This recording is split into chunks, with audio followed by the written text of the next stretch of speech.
नमस्कार मित्रों, कई बार एक विषय उछलकर हमारे सामने खड़ा हो जाता है, लेकिन न तो मीडिया विस्तार में उसकी तह में जाना ज़रूरी समझता है ताकि अपने पाठकों को पूरी सामग्री तो दें, और न ही जो उस विषय को उठाने वाले जो सक्रिय लोग हैं, जो एक्टिविस्ट हैं, ना ही उसकी व्याख्या वो विधि पूर्वक ढंग से करते हैं ताकि जो उनको इलेक्ट्रॉनिक चैनल्स पे देखने वाले दर्शक हैं, चाहे प्रिंट मीडिया में उनको पढ़ने वाले पाठकगण हैं, और चाहे जो भी संचार व्यवस्था के अंतर्गत जो भी साधन आते हैं, संसाधन, उनके माध्यम से जो खबरें आती हैं वो खबरें छनकर तो नहीं आती, खबरें तो मूल रूप में आ जाती हैं। तो अब एक ऐसा मामला, एक ऐसा विवाद हमारे सामने उठ खड़ा हुआ है, वो है सम्मेद शिखर का। लेकिन दिलचस्प भी है और खेदपूर्ण भी कि इसके बारे में जितना ज़्यादा सम्मेद शिखर के बारे में विवरण दिया जाना चाहिए था, वो तो ना तो मीडिया ने दिया, ना सोशल मीडिया ने दिया, ना प्रिंट ने, ना इलेक्ट्रॉनिक ने। किसी ने भी विस्तार से इस बात को आम आदमी को नहीं समझाया कि भाई समस्या क्या है, सम्मेद शिखर है क्या। इसके बारे में जानकारी देने में किसी की दिलचस्पी ज़्यादा नहीं थी। सिर्फ दिलचस्पी इस बात को लेकर थी कि सम्मेद शिखर को लेकर जो हंगामा हो रहा है, जो शोरगुल मचा हुआ है, वहाँ पुलिस का भी हस्तक्षेप होता है, वहाँ उसको लेकर देश भर में आंदोलन भी चलते हैं, प्रदर्शन होते हैं। और हालांकि गिरिडीह जो क्षेत्र है झारखंड का, वो बहुत दूर है दिल्ली से, लेकिन दिल्ली में भी प्रदर्शन इतने बड़े व्यापक स्तर पर हो रहे हैं कि इसे समझा जाता है कि ये जैन धर्म के जो मूल स्वरूप है उस पर, उसमें एक घात लगाने का या उस पर कुछ उसको अस्त व्यस्त करने का एक षड्यंत्र है, ऐसी बातें सामने आती हैं। लेकिन मित्रों, सबसे बड़ी बात ये होती है कि मीडिया का एक दायित्व ये भी होता है कि वो समस्या को विवरण के साथ सामान्य पाठक के लिए, सामान्य दर्शक के लिए या सामान्य श्रोता के लिए कम से कम उसको विस्तार से बताए तो सही बात क्या है।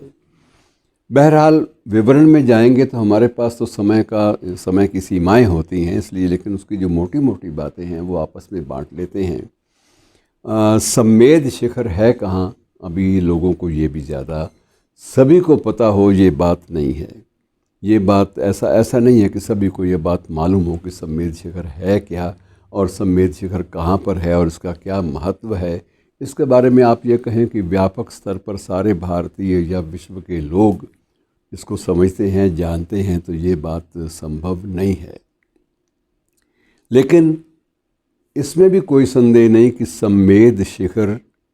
विश्व के एक बहुत बड़े समुदाय के लिए अत्यंत महत्वपूर्ण केंद्र है,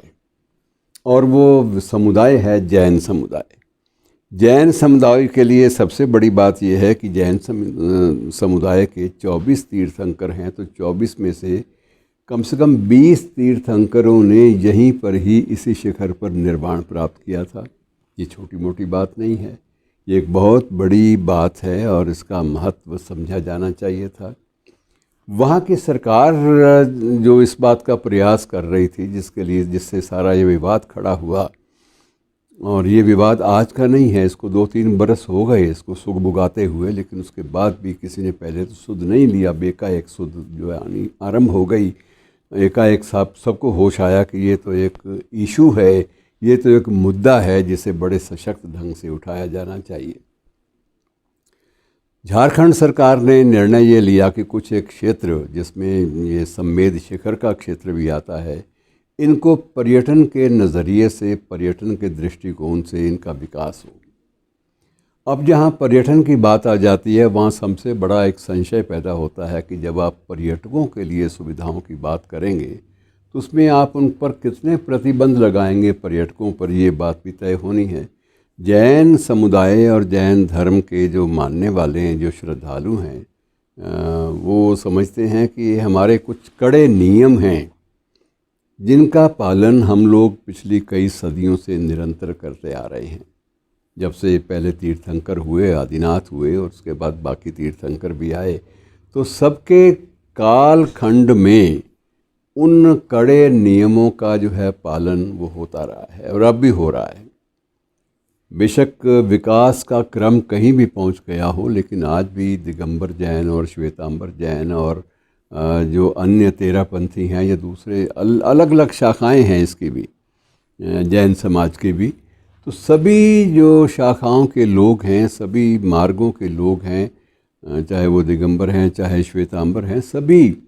कुछ एक मूलभूत नियमों और सिद्धांतों को स्वीकार करते हैं। उससे वो टस से मस नहीं हो सकते और उन पर कोई समझौता नहीं होता। और बड़े बड़े समृद्ध घरानों के बच्चे जो हैं वो भी संन्यास लेते हैं, वो भी दीक्षा लेते हैं और दीक्षा लेकर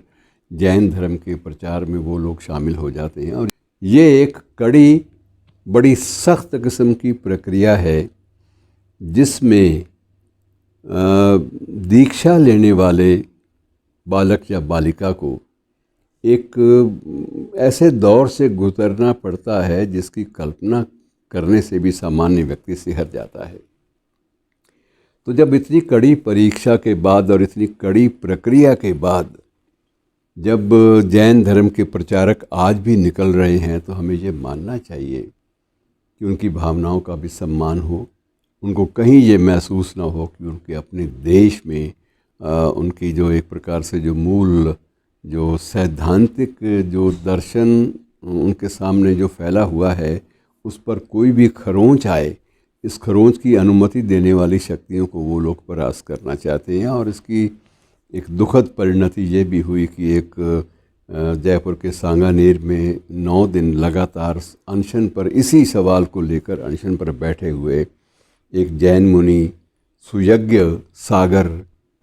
उनकी सांसों की डोरी टूट गई, क्योंकि 9 दिन से निरंतर वो इसी मुद्दे पर अनशन कर रहे थे और उनकी मांग थी कि जब तक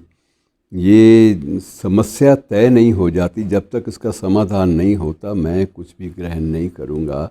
और वैसे भी जैन धर्म में तो संथारा जैसी भी परंपराएं हैं, यद्यपि इस अनशन का संथारा से कोई संबंध नहीं है। संथारा अलग परिस्थितियों में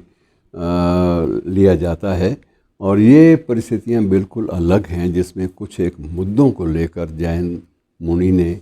सुयज्ञ सागर जी ने अनशन आरंभ किया। और अनशन के बाद 9 दिन के बाद, क्योंकि मौसम भी एक ऐसा है, दूसरा ये है कि ज़िंदगी पहले ही इनकी बहुत ज़्यादा कड़ी परीक्षाओं में से गुज़र रही होती है, आरामदेह ज़िंदगी जैन मुनियों की नहीं होती। और इसलिए अगर कोई जैन मुनि इस बात पर विवश हो जाए कि उसे देश भर का ध्यान खींचने के लिए या अपने समुदाय को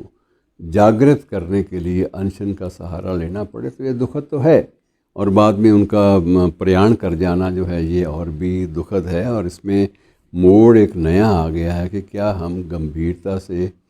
ऐसे हादिसों के बिना हम चीज़ों को गंभीरता से क्यों नहीं समझ पाते। अब तर्क दोनों तरफ हैं। पर्यटन का विकास करने वालों का तर्क एक ये भी है कि पर्यटन की दृष्टि से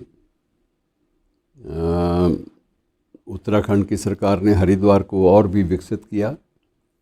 ऋषिकेश का भी एक प्रकार से नवीकरण हुआ सारा का सारा,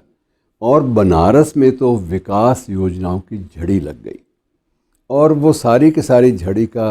लाभ ये मिला कि पर्यटन भी वहाँ पर बढ़ा, और पर्यटन बढ़ने के साथ साथ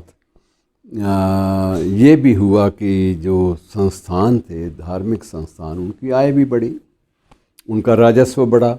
और जितना राजस्व बढ़ेगा उतना वो विकास योजनाओं पर और भी खर्च करेंगे। तो एक प्रकार से पर्यटन जो है अपने आप में मूल मुद्दा नहीं है कि वहाँ ये सब कुछ गलती होता है, लेकिन उससे पहले ये ज़रूरी है कि अगर उस पहाड़ी को, सम्मेद शिखर को पर्यटन का केंद्र बनाया ही जाना चाहिए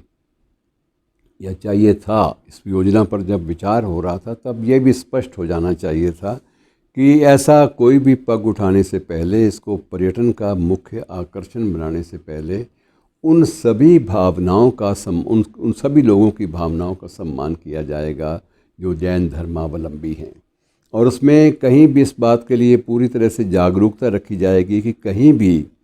जैन धर्म के जो मूल सिद्धांत हैं या मूल जो आधार हैं, आधारभूत जो स्थितियां हैं, उनमें कोई बदलाव नहीं आएगा, कोई खरोंच भी नहीं आने दी जाएगी। अब जैन धर्मावलंबियों को तो खतरा है कि अगर आप पर्यटन का केंद्र इसको बनाते हैं तो आप उसमें हो सकता है कि कल को आप मदिरा सेवन के भी छूट दें या उस पर प्रतिबंध जो है वो कम करें। और या ये भी हो सकता है कि पर्यटन के नाम पर या पर्यटन केंद्र के नाम पर पूरे शिखर को आप अगर वहाँ कुछ उसको नया रूप देना चाहते हैं तो आप कल को वहाँ मुर्गी पालन का भी आप केंद्र खोल सकते हैं। तो कोई भी ऐसा कार्यक्रम करने से पहले, क्योंकि धर्म जो है बड़ा एक संवेदनशील मुद्दा है, किसी भी धर्म या संप्रदाय से जुड़े हुए किसी भी मुद्दे पर जब भी विकास की कोई योजना बने तो उसमें कम से कम जागरूकता अवश्य रहनी चाहिए और संवेदनशीलता का सम्मान बहुत ज़रूरी है, ताकि देश में एक माहौल जो है वो वातावरण जो है वो कहीं भी प्रदूषित ना हो। धन्यवाद।